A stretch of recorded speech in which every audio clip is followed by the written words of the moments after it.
Where are all the demos? Like, there was a time when almost every major game coming out would have a demo released well before the game's release date. And though demos aren't entirely gone from the gaming industry as a whole, modern AAA studios have largely steered away from the practice in recent years.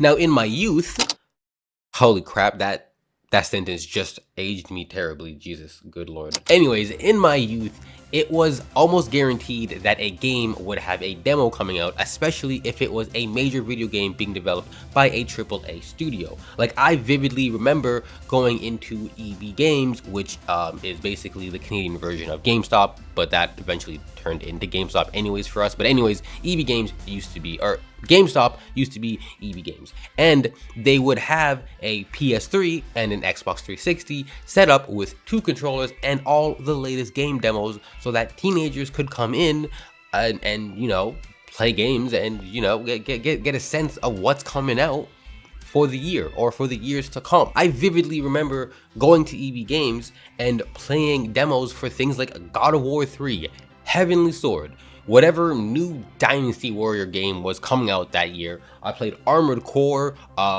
Virtual Fighter 5, I think 5, I don't know, one of the Virtual Fighters, Devil May Cry, Dante's Inferno, Uncharted, Dead Rising, Haze, Resistance, Lost Planet, and honestly, this list could probably go on and on because I would play just about any game demo I could get my hands on. Because at the end of the day, why not? Game demos are usually only about 20 to 30 minute snippets of game, and they're entirely free. The worst thing that could happen is you waste 20 minutes of your time on a game you don't like, which as a teenager with nothing but time, that's barely a loss. And the best case scenario, you find a new banger of a game that puts you onto a new series or a new genre entirely. Fast forward now to 2024, the year of modern gaming, and demos for games are few and far between. Most studios that do demos are small indie developers using the demo as a hands-on marketing for players to get a better feel for their game. But most AAA studios have forgone demos entirely. Is that a word? Forgone? Forgo? They've done away with demos almost entirely, which in my opinion has contributed to a lot of the modern shitty game problems that we get in modern gaming nowadays. I don't even gotta go into a list on, y'all already know. If y'all are here, you guys know what I'm talking about.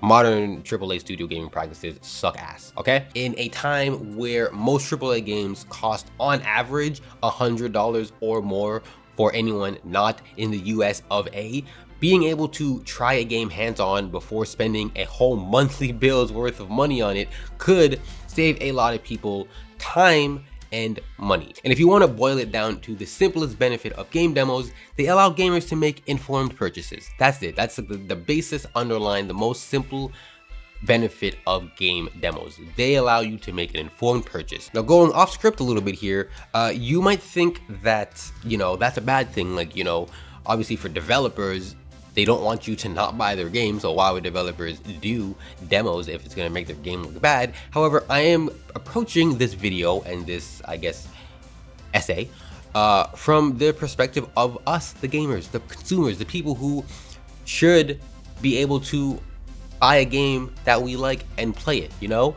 So if you put out a demo for your game and that demo makes people not want to buy your game, at the end of the day, to me, you're not putting out a good product, or you're at least not putting out the best version of your product that you could put out, because that's not what a demo should do. A demo should actually make people want to play the game more. I played the Monster Hunter Wilds beta, and even before that beta, I was pretty set on Monster Hunter. Monster Hunter is a solid series. I haven't played a bad one yet, but after I played the beta, whoo, I'm hooked. It's in my veins. I need to get that. I'll sell whatever I need. I might sell my firstborn, maybe just like a toe or something, you know, a baby toe. You probably put that in like a voodoo spell or something, I don't know. But my point is, you know, when a game demo is done well, it actually causes more hype and sale for your games. Whereas if a game demo is not done well, then it informs the players that maybe this is not the game that you should buy. Anyways, hopping back on track here. I've had complete hidden gems fall right into my lap from indie developers because I've seen their game on Steam.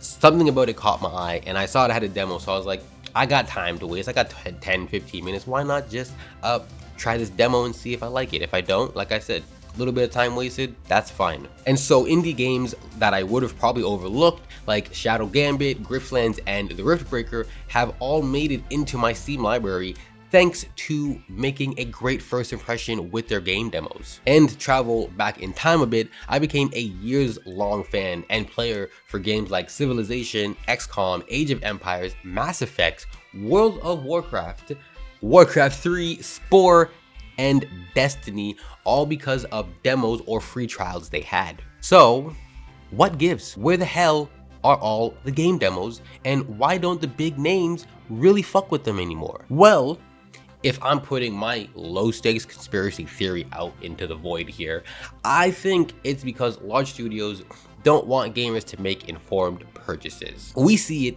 time and time again nowadays. Large studios just want to make the biggest buck for the lowest possible effort. We have ultra editions of games that are like $20, $30, $40 more than the base game and only really include completely cosmetic items. We have all sorts of battle passes, season passes, paid DLC that adds or fixes things that should have been in the base game, microtransactions.